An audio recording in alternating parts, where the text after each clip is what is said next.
take that as a yes. He's allowed to speak or no? No?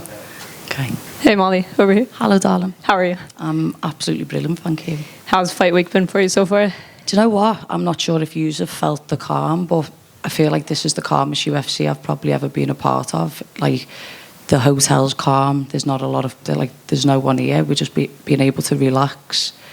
And I think it's my 4th UFC London, so it feels very much like I'm back at home. Is that refreshing in a way? Yeah, it is. I really like being here. I really like London. I like the vibe, and yeah, it's nice to not be very apprehensive all the time when you don't know the layout. You just, sometimes fight weeks are hectic, and I think when Patrick's here, sometimes everyone wants to fight him before we even get in the cage. So there's a lot of madness always, but not this time. Yeah, and obviously your last one didn't go your way. What was kind of the biggest takeaway from that fight? Just, I had the best fight camp of my life. I brought in amazing training partners. I levelled up, and I think I just didn't get what I thought I deserved. I got the worst outcome I've ever received in a fight, to be honest. So I went away. I took time off. I kind of had to reset, because I feel like I'd been on this very high trajectory. It was very fast. It was a lot to have to deal with for any human. And I just had to ground myself a bit and just realise my whole world isn't fighting. I think you'll all know that fighters live and breathe for this. And sometimes you get consumed, and it's just, I've got to do this, I've got to do this, I've got to do this. And you don't feel like you can say no, and you can turn things down, and sometimes you're running on zero. I'm going to kill you, Liam McCourt, Cardi B. And yeah, I feel like Erin's a stud, isn't she? I don't think any of us really knew the level of her, and I think watching her win her next fight was, it was like a little bit easier for me to take the blow as what I did. But look, I had to walk through a lot after that fight personally. Like, I had to deal with just the loss and grieve the loss and just bounce back. I think you all know, after I've lost, I do normally come back on a couple of big fight win streaks. So. And does it kind of light a fire under you? Because I know fans sometimes in the sport can be a little bit fickle when a fighter comes off of a loss. So has that kind of lit a fire under you? I think I've really learned to understand that I won't take the fans' praise or the hatred. Like, the praise won't make me perform better, and the hatred doesn't. I don't need to be emotional and I'm going to prove them wrong, because when I go to sleep at night, who's next to me? It's my fiance. Who's there? It's me and my own brain. So I think I've just got over that bit, and it is overwhelming. Do you know what I mean? Like, no one's taught how to kind of navigate through these bits, but again, I feel like you'll all notice when fighters become a bit more experienced, they're able to just park that bus and don't need to get on that bus anymore. Do you know what I mean? So that's been a big learning curve for me, and it's a lot easier on the mental when you don't look at comments and you don't have to go there. Do you know what I mean? Because some of the stuff that you read, honestly, you don't know, because you've been around the sport, and obviously you see the comments that come through. But for me, when Valentina lost to Alexa, the hate she got online, I thought that's one of the best who's ever graced. Or when Amanda lost to Pena once, the hate, I was just like, what's going on here? But the internet's just horrific at the minute, no matter if it's sport, politics, life, anything. There's no positive in it, so I just think, don't even go there. Do you know what I mean? And is it extra special that you get a chance to rebound in the UK co-main event? That was I didn't even know until Tuesday that was a thing. So that was, if you know, it's big for me. Do you know what I mean? I think my career has been very much like people's real life. Do you know what I mean? The highest highs, the lowest lows, and just trying to show resilience to keep on pushing through. And I'm the most calm I've ever been. I'm the most relaxed I've ever been. And I really hope that I watched Macy and Amanda the other week, and they was the co-main, and they got a lot of hate, like they shouldn't be co-main, and they gave the fight of the night, in my opinion. And I'd like to make sure that me and Juliana do exactly the same. And I don't think I've ever had a rubbish minute in that O2 arena. Do you know what I mean? I've given my whole life, every minute in that arena, and nearly lost an eye and an elbow. So I think I'm very excited and grateful. One last one from me. Julia's making her flyweight debut. What are you expecting out of her? We signed for this fight on the 24th of February, and it was supposed to be on June 10th. I'm not sure if she told you that before. So we was told about it maybe like the 5th, like round about Valentine's Day. It's nearly 5 months. That is a long time to be prepared. I am so light. I'm like eating carbs. I was downstairs having toast with my eggs from the PI. Do you know what I mean? So I'm in the shape of my life. I believe she'll be in the shape of her life. She's not coming here just for a paycheck. She's not coming here to make up the numbers. She believes that she's going to take a win home, and I expect the hardest part about this fight camp for myself and her will have been to stay on it, because that's a long time. So making sure that we've both periodised correctly is going to be really important. And I can't wait to see what she's got. I heard her saying she took 40 featherweight fights just to get them. Apparently she's never had a problem really making weight the last few times for bantam, which I don't know how true that is, but we'll see tomorrow on the scales, won't we? I wish her a happy weight cut, a good refuel, and a brilliant night tomorrow, Saturday. Thank you. Molly, you just mentioned there about Julia's weight cuts in the past, and a lot of the narrative that I've been listening to up to this fight has been, she's struggled at 135 before. Making 125 that's a bit of a risk for her. How is it affecting you, and have you thought about how you'd react or proceed forward if she does miss weight? I haven't really thought about it too much, because if we're all being honest, I'm one of the lighter flyweights, and everyone kind of looks like a bantamweight who I fight anyway. They're all 5 inches taller and normally have like an 8-inch reach on me, so I can't see too much being a difference. I don't know, will she be a bit more drained because it's been a long time for her to cut weight? Or did you see the state of me at my UFC debut and what my body shape looked like? And then when I took my nutrition serious, because I had the help, I'm a completely different athlete. So that could have been the kick up the arse for her to give her what she needs to be, who she needs to be. But I can't focus on her and what she's about. I've just got to stay tunnel vision and doing my bit on Saturday night. And that's all I've really thought about, mate. Yeah. So, also, I think there's Andre Muniz, who is a ranked middleweight, and then there's 2 ranked bantamweights fighting on this card. I think the bantamweights are on the prelims of this, but you are the co-main event. How much pride do you take that you've achieved so much popularity with the fans, but also with the UFC, that they see you as someone they're very happy to push high up a card and to provide them with great fights? Does that give you a sense of pride? Yeah, absolutely. And it's making sure that I know I deserve it. I know like there's been a lot of controversy over it. But this is my 11th fight in the UFC. I've nearly given me eyesight to this company. I've broken bones, torn ligaments. I give every interview that I can. I do everything to represent this company to the best of my ability.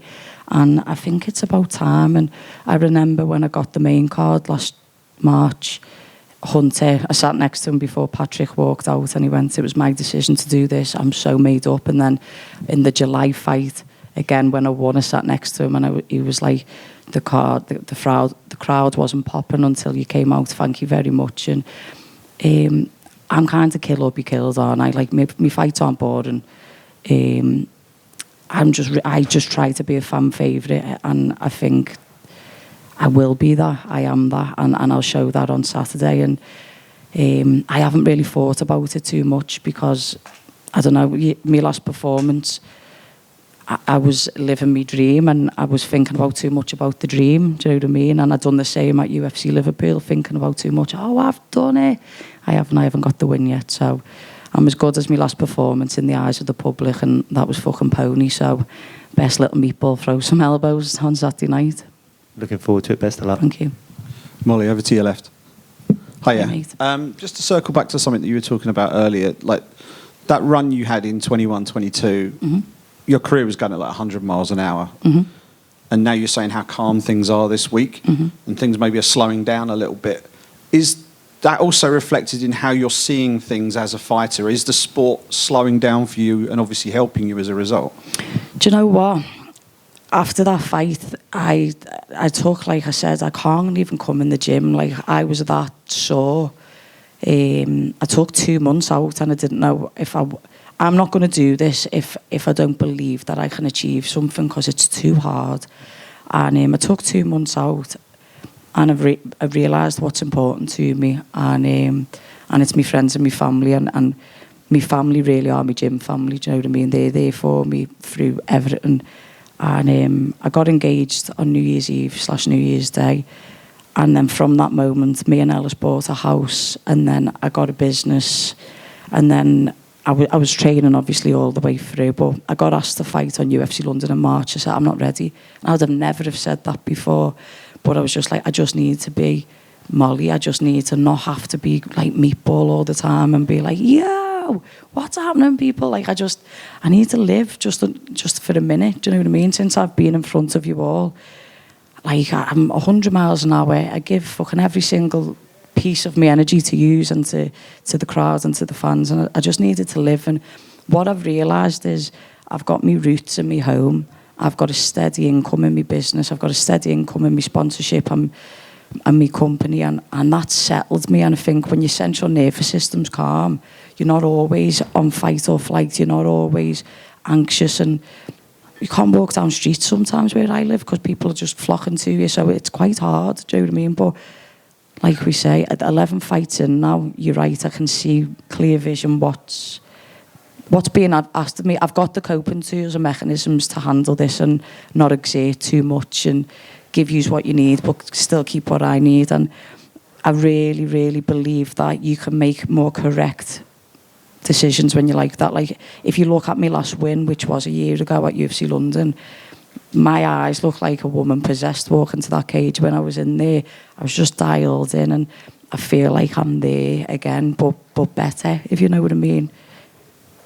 And looking at different fighters across the sport, some of them walk out to pumping heavy metal music, some of them walk out to gangster rap. You walk out to a song that's basically a love letter to your home city. Yeah. It's not a stereotypical walkout song. Mm-hmm. What does that song mean to you? Because you always get very emotional when you walk out to it. And I feel like I'm cry just talking about it. You're belting it out every time. Mm-hmm. But I think people sort of can relate to that as well. So I just wanted to ask what that song and what, you know, being able to walk out to that means to you. Obviously, Jamie Webster's a great friend of mine, and there's a few of us who are so patriotic. The Brazilians are the same, the Irish are the same, Scousers are the same, Mexicans are the same, Americans are the same, but I think it's a little bit different with the Americans. I feel like we have this fighting spirit because we're so oppressed as a city or a nation, and in that song it kind of just unites that, like, the qualities of us as, like, we're not a different race, but Scousers are different beings, aren't we? We're a little bit nuts. So everything Jamie says in that song, I just feel in my bones and in my essence. And sometimes the walkouts for the crowds, and I think when I changed the walkout for myself, it helped me develop my own fighting style because I wasn't just a lunatic. But Jamie Webster's got another song that is equally amazing for Scousers, and I'm actually walking out to that with a little bit of Everton in the mix. So because Paddy's not on, I've got to make sure that the walkout tune's up there on Saturday night. So I've got the skyline tattooed on my ankle of Liverpool. I've got my people, my city, my heart tattooed on me. So no matter where I go, my city comes with me everywhere, and it'll be the same on Saturday night. Brilliant, thanks a lot. No problem. Hey Molly, to your right. You were saying earlier that you're in the best shape of your life. You also said that on Instagram yesterday. Have you changed anything specifically about your training or your diet to get to that point? My nutrition and strength and conditioning is Vortex. It's Paul Reed and Carl Evans. And this camp, Carl works with the boxers and Paul Reed works with the MMA fighters. But I've just been going over with the MMA lot a little bit more. That's the only difference that I can really say, lads. And other than, this has been 5 months. Do you know what I mean? This has been 5 fucking months. That is a long time. I cheated on my diet once at Paddy Pimblett's wedding. Do you know what I mean? And that was about it. I've stayed committed. I believe it. Look, I've been on sorry, my eyes watering from when I broke it 3 years ago. I've been really committed. Every time I lose, you see it with every fighter, you just bite down and you give more and you try to level up in a different way. And I think that's what I've tried to do my best. Not that I would ever cheat on anything ever, but I don't know. I've tried.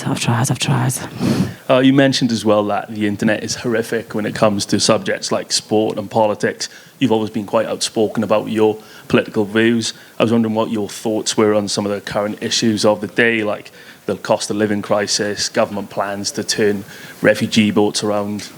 I think, lad, I think no human is an illegal alien, do you know what I mean? I don't think like any human deserves to be turned away when they flee in war and famine and prosecution for something they've not done. I'm Labour through and through. Support the unions, I back the unions, I stand with the unions. Keir Starmer is not a good guy in the Labour's books at the minute. Rishi Sunak is scum of the earth to this country. And I don't know. I think if you read online, like it gets broken down quite a lot when you tax like inheritance, when you tax the super rich 1 or 2%, the money is there for the majority. And I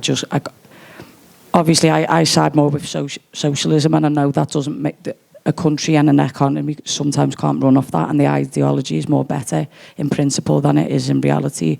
But I just don't understand how the left is now gearing to the right. So it's hard. I've really tried not to look at too much politics a lot at the minute, because I feel like for every single country in this room, they are failing us. Like the governments in every country is just not doing the right things at the minute.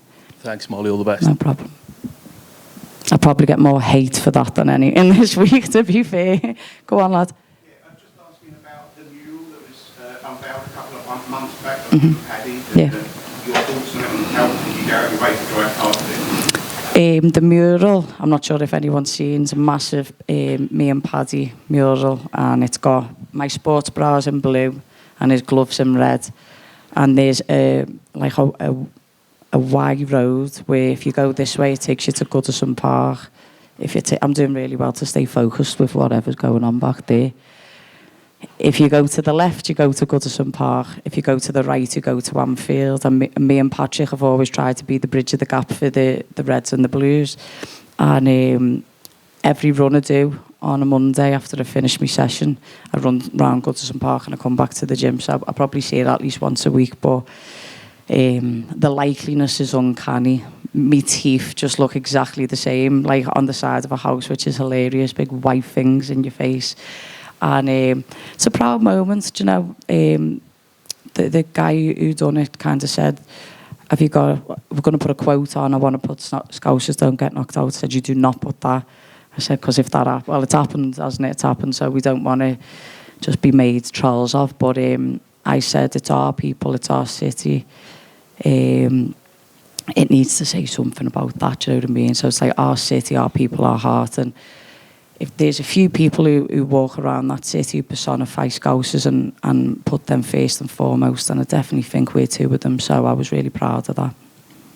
Thank you. Molly, was there a part of you after your last fight against Erin that wanted your next fight to be against another grappler just to kind of silence the doubters?